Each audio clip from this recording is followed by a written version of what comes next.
Coucou tout le monde, c'est Maëlys alias des mailles et des aiguilles. J'espère que vous allez bien. Aujourd'hui, on se retrouve pour une nouvelle vidéo. Je vais vous parler de mes envies pour l'année 2022. Donc, je vais vous présenter le Make 9 que j'ai fait cette année. Et voilà, vous allez voir, il est un petit peu différent que l'année dernière. Donc, je vous remets dans le petit i les vidéos que j'avais tournées en 2021. J'avais fait un Make 9 pour les gros projets tricot et un Make 9 pour les projets chaussettes tricot. Donc voilà, j'en avais fait deux. Je vous ai fait récemment le bilan. Donc pareil, je vous mets dans le petit i juste ici le bilan 2021. Et sans vouloir spoiler pour les personnes qui n'auraient pas encore vu cette vidéo, je n'ai pas réussi à faire tous mes deux Make 9. C'était largement ambitieux. Donc cette année, je suis partie sur un autre mode de fonctionnement. Je me suis remise à la couture récemment. Donc je vous en parlerai un petit peu plus en détail dans une autre vidéo prochainement. Mais donc du coup, je me suis vraiment focus sur la couture en 2022. J'ai plein d'envies, de projets, de choses qui manquent dans ma garde-robe. Et j'ai encore quelques envies tricot, bien évidemment, parce que c'est le tricot, quoi. Donc cette année, j'ai décidé de faire un Make 9 qui rassemble les deux, c'est-à-dire moitié couture, moitié tricot. Et de voir un petit peu ce que ça pouvait donner. Je me voyais pas faire deux Make 9 complets, 9 projets tricot, 9 projets couture, ça me semble quand même assez ambitieux. Peut-être que j'y arriverai, je ne sais pas, ça sera peut-être la bonne surprise quand on fera les bilans en fin d'année 2022, début 2023. Donc on n'en est vraiment pas là. Voilà, et écoutez, on va commencer sans plus attendre. Je vais vous présenter les projets dans l'ordre qui sont sur l'image. Alors je sais pas de quel côté j'aurais mis l'image pour que vous puissiez les voir. En tout cas, comme d'habitude, vous retrouverez tous les liens dans la barre de description. Il suffit de dérouler en cliquant sur la petite flèche vers le bas. Vous aurez tous les liens des patrons, tout ce dont je vous parle de manière générale est présent en barre d'infos. Comme ça, vous pouvez aller consulter les sites, regarder un petit peu aussi de votre côté si vous avez des questions supplémentaires. Avant de commencer, je voulais simplement vous dire que j'avais tardé un petit peu à tourner cette vidéo. Nous sommes le 14 janvier 2022. C'est pas que j'avais pas envie de le faire parce que j'adore cet exercice, j'adore me poser pour réfléchir à mes projets, imaginer un petit peu mon année créative. Mais c'était justement l'effet inverse, j'avais trop d'idées ce début d'année, cette fin d'année, ce début d'année, donc j'arrivais pas à me décider. Et voilà, petit à petit, en regardant, en prenant le temps d'imaginer un petit peu ma garde-robe. En fait, j'en ai parlé dans le bilan, mais si jamais vous ne l'aviez pas forcément regardé, j'aimerais tendre à me créer une garde-robe, pas minimaliste. Mais alors, réduire le nombre de pièces, ça pourquoi pas, mais en ayant des pièces qui soient intemporelles, basiques, passe-partout, des pièces confortables que j'aime porter. Donc ça, c'est mon objectif pour 2022, donc c'est pour ça que mon Make 9, je voulais qu'il soit en adéquation avec cet objectif-là. Du coup, j'ai pris le temps pour le faire, mais même si j'ai pas... publier tout de suite mon Make 9 alors que j'étais vraiment dans les starting blocks, mais au moment de le faire, je me suis dit mais non, mais t'as trop de projets, c'est impossible, et je voulais pas retomber dans le travers que j'avais eu l'année dernière à en faire deux, c'est ce que je vous disais au début de cette vidéo. Donc j'ai un petit peu tardé, mais bon, avant le 15 janvier, je me dis c'est encore jouable. Donc on va passer sans plus attendre à la présentation des projets. Comme je vous le disais, c'est un mix couture-tricot. Donc j'ai fait 1 sur 2. Je ne vais pas faire une partie tricot, une partie couture. D'ailleurs, on en reparlera à la fin de la vidéo. Mais j'alterne les projets comme ça. Voilà. De toute façon, je vais passer rapidement puisque je ne les ai pas faits. Donc je ne peux pas vous parler plus particulièrement des patrons ou quoi ou qu'est-ce. J'ai mes petites anti-sèches à côté. Donc le premier projet que j'aimerais me coudre, c'est le chemisier Madame Crissy. de Studio Schnittreff. La prononciation, vous me connaissez, je suis pas certaine. En tout cas, c'est un chemisier fluide, assez ample, avec des petits liens au niveau de l'encolure que je trouve très très mignon. J'ai déjà acheté le tissu, je vous en reparlerai très prochainement. J'ai acheté le tissu dans notre petite mercerie du Beaujolais, Plan B Mercerie. Et j'ai pris un tissu de chez Cousette, une viscose bordeaux avec des petits points dorés, trop mignonne. Donc j'ai été vous chercher le tissu dont je vous parlais parce que c'est quand même un petit peu plus parlant. Donc voici ce que j'ai acheté. J'ai acheté 1,70 m de mémoire. J'avais regardé dans le patron ce qu'il recommandait. Je m'étais basée sur la taille M, mais je pense que je ferai la S parce que c'est un chemisier qui a pas mal d'ampleur. Donc j'aurais peut-être besoin d'un peu moins de tissu. Toujours est-il que je l'aime beaucoup. J'adore les petits points dorés. Je sais pas si vous allez les voir à la caméra. Voilà. Le tissu est très agréable. Je pense que ça sera pas trop fuyant non plus. C'est la première fois que je vais coudre de la viscose, donc du coup j'ai un petit peu peur. Puis bon, c'est un coupon Cousette, donc c'est pas n'importe quel coupon non plus. En tout cas, donc oui, je vais probablement couper la taille S plutôt, parce que j'ai regardé avec le tableau du vêtement fini, je pense que ça va pouvoir passer. La dernière chose que je vous ai pas dite à propos de ce patron, c'est que je l'ai trouvé sur Makerist lors des ventes à 2 € qu'il y a eu en fin d'année. Il y avait, je crois, une semaine où les patrons, où une sélection de patrons était disponible à 2 €. Donc moi j'en ai pris 6 et la plupart dont je vais vous parler aujourd'hui, j'ai trouvé les patrons à cette occasion-là. Le deuxième projet, c'est un projet tricot. Du coup, c'est le gilet embrun de Atelier Émilie. C'est un gilet en déca, si je dis pas de bêtises, que j'ai envie de faire depuis des années. Je pense qu'il est dans mes favoris et dans ma bibliothèque Ravelry depuis au moins 3 ou 4 ans. Donc c'est vous dire depuis le temps que j'ai envie de le mettre sur mes aiguilles. Voilà. Ensuite, j'aimerais me coudre la robe salopette de chez Make It Yours. Donc c'est une robe qui est proposée, enfin c'est une salopette qui est proposée en version robe, mais qui a également une version short. Voilà.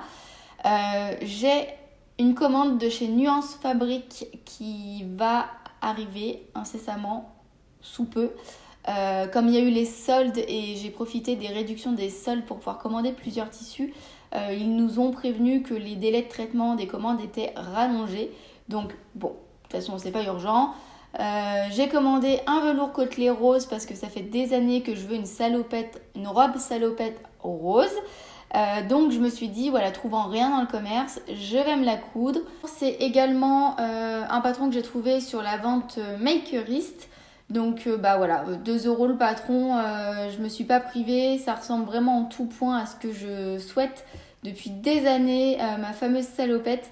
Donc du coup, voilà, il n'y a plus qu'à se lancer, enfin il n'y a plus qu'à recevoir le tissu, le laver, imprimer le patron, décalquer le patron et après je pourrai enfin me lancer.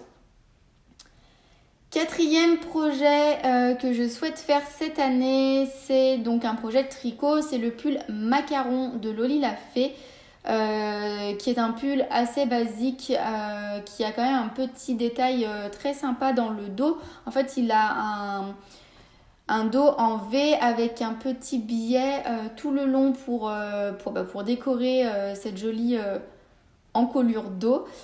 Sinon, en forme, c'est plutôt un pull boxy, donc un peu boîte, un peu large, avec les manches assez fitées. Personnellement, c'est ce que je porte le plus et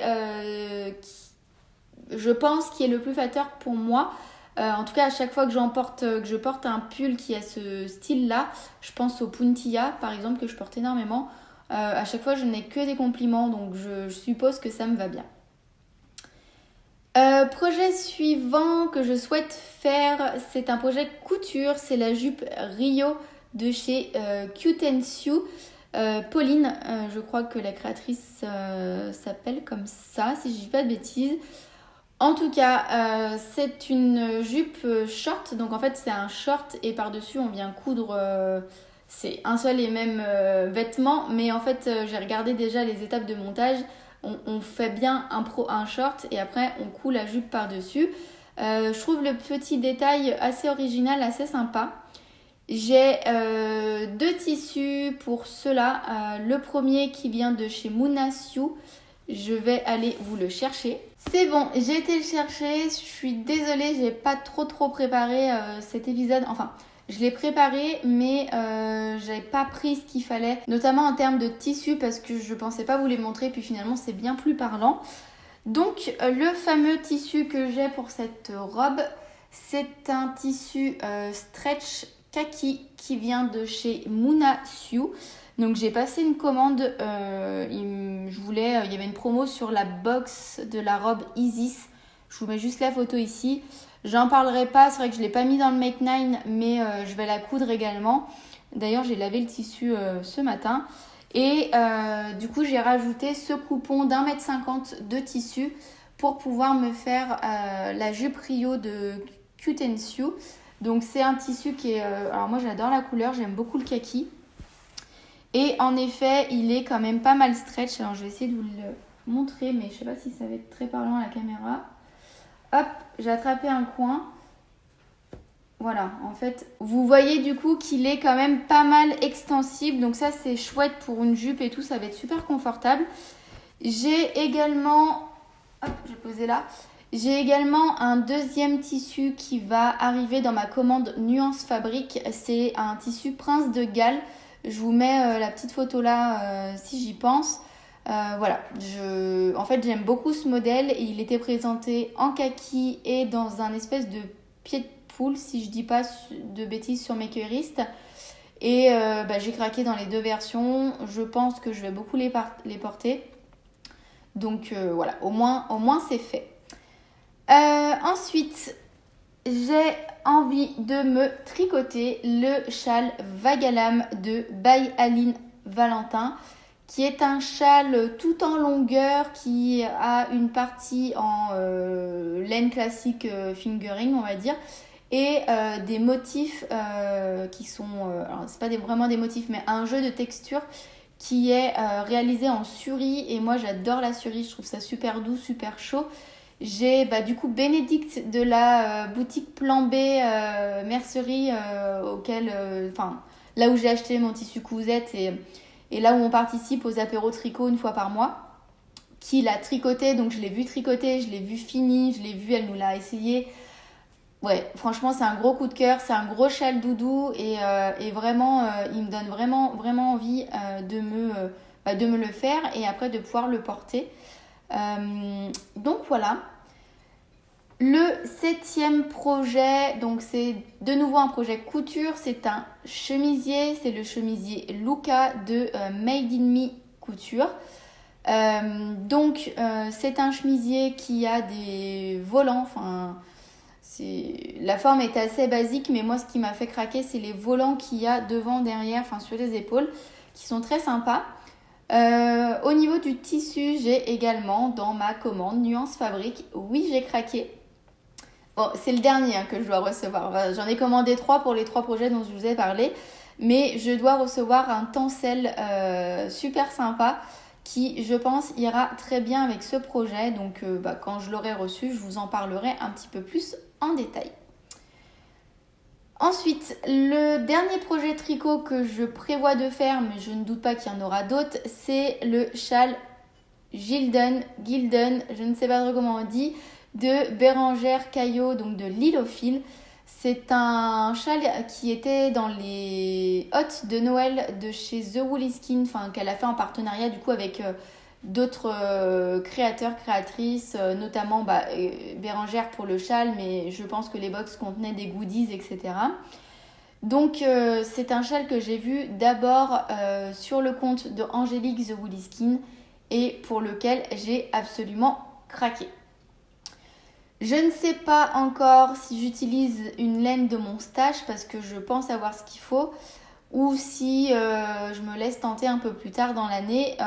Toujours est-il que j'ai très envie de me faire ce joli châle en demi-lune avec des franges et avec un jeu de texture en bas qui est juste sublime.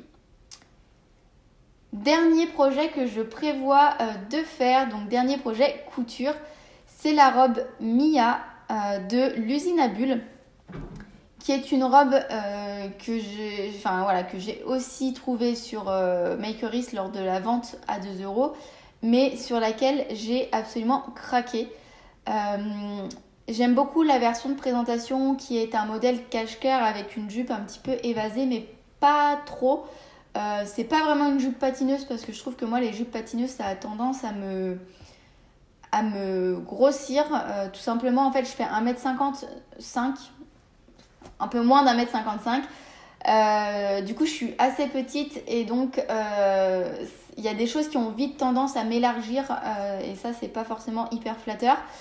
Donc là, j'aimais beaucoup parce que la robe, pour moi, correspondait à ma morphologie. On m'a préconisé de faire attention si je cousais la version cache-cœur parce que le décolleté était assez intéressant, mais a priori, il y a quelqu'un qui a fait un petit tuto pour le réduire. Donc je vais regarder ça avec attention. Et dans cette version de robe, on a plusieurs autres possibilités de couture, donc notamment un col rond, je crois qu'elle est présentée aussi dans cette version-là. Donc bon, à voir, mais je pense que c'est un bon patron de basique pour avoir des petites robes simples et efficaces. Et voilà, on en a terminé avec ma sélection de projets pour l'année 2022. Je dois vous avouer que je suis plutôt fière de cette sélection. Je trouve qu'elle me correspond bien, qu'elle me ressemble vraiment. Je pense que c'est que des choses réalisables, notamment en couture. Alors, je parle pas par rapport à la technique, parce que comme je reprends, je pense qu'il y a des choses sur lesquelles je vais galérer.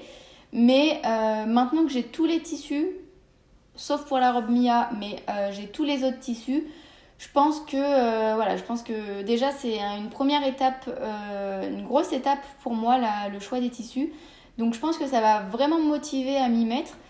Quant au projet tricot, du coup, c'est 4 projets qui me plaisent énormément. Donc du coup, je me fais pas trop de soucis là-dessus. Voilà, et écoutez, je voulais vous demander d'ailleurs, étant donné que cette année, il y aura notamment plus de couture sur cette chaîne YouTube, pour celles et ceux qui étaient là au tout début, c'est vrai que je parlais beaucoup de couture vraiment il y a 5 ans. Lorsque j'ai créé 5 ou 6 ans, lorsque j'ai créé ma chaîne YouTube, il y avait pas mal de couture.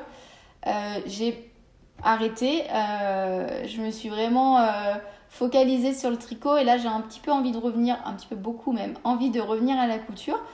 Donc je voulais savoir si pour des vidéos futures, notamment pour les podcasts, est-ce que vous préféreriez des vidéos séparées, c'est-à-dire un podcast tricot, un podcast couture, ou est-ce qu'un podcast mêlant les deux, mais potentiellement un petit peu plus long, avec bien évidemment des parties bien définies, vous conviendrait? Voilà. Quel est votre avis là-dessus? N'hésitez pas à me le dire en commentaire, comme ça moi ça va m'aider un petit peu à planifier mes vidéos, mes envies pour cette chaîne YouTube pour l'année à venir. Enfin, l'année à venir, 2022 quoi, celle qu'on vient de commencer. Et voilà, n'hésitez pas à me faire vos petits retours sur ce changement qui va y avoir par ici. J'espère ne pas vous perdre en cours de route parce que je sais que la couture n'intéresse pas forcément tout le monde. Mais en même temps, je me dis que ça peut être un atout et j'aimerais vraiment réussir à mixer ma garde-robe entre mes pièces cousues et mes pièces tricotées. À suivre! Je vous fais plein de gros bisous, je vous souhaite plein de belles choses encore pour cette nouvelle année. C'est vrai que je vous ai pas représenté mes vœux aujourd'hui, mais je l'avais déjà fait dans la précédente vidéo, donc du coup voilà, moi je suis pas très douée pour ça. Je vais pas répéter l'exercice, la souffrance, non peut-être pas jusque là, mais en tout cas oui, c'est pas forcément un exercice hyper agréable pour moi parce que je suis vraiment pas douée là-dedans. Donc en tout cas, portez-vous bien, prenez bien soin de vous, de vos proches et surtout prenez du plaisir dans ce que vous faites en loisirs créatifs, que ce soit de la couture, du tricot, de la broderie, du macramé, que sais-je encore. Vraiment, faites-vous plaisir dans vos loisirs et puis je vous dis à très vite. Bye bye.